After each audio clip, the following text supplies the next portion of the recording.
Dr. Drew, how are you today? What's going on? Beautiful day out. How you doing? It really is. Beautiful day in New York. I think there's so much going on with this coronavirus. What is the fact and fiction? What is real? Everything that's being reported is real. Okay. Just listen to the CDC and Anthony Fauci and behave accordingly. And remember, we have 24 million flu cases, 280,000 people hospitalized, 16,000 dead from the flu. Every report on corona should end with, get your flu shot. Get your flu shot. Way more likely to kill you than corona. Now, corona is a serious thing for people that are in infectious disease and epidemiology. They need to put this thing to rest. They will. And all we have to do is follow their directions. But the panic that the press is creating is unconscionable. It's interrupting the supply line.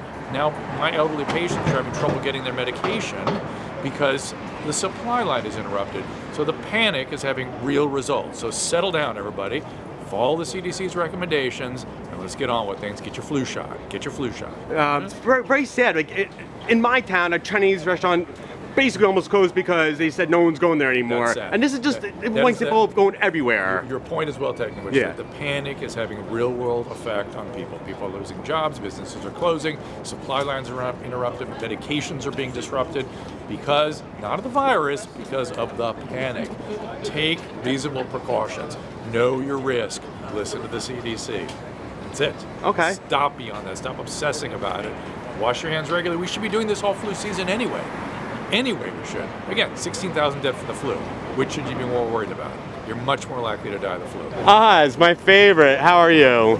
I'm surviving. How's the media tour going today? The coronavirus has changed a lot of people's lives, especially those of us who talk about it.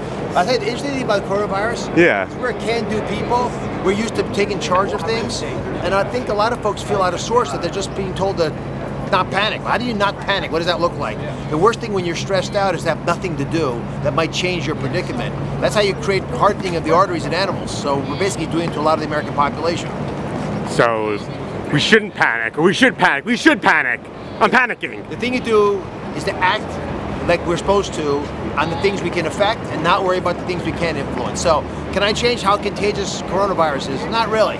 Can I change who gets it? Yes. And since I know that I and other healthy people without chronic illnesses are going to do just fine with coronavirus, why get all worked up about it? The smart thing to do is make sure that grandma doesn't get coronavirus, because when she gets it with her cardiovascular disease or her diabetes or her cancer history, that could be a catastrophe.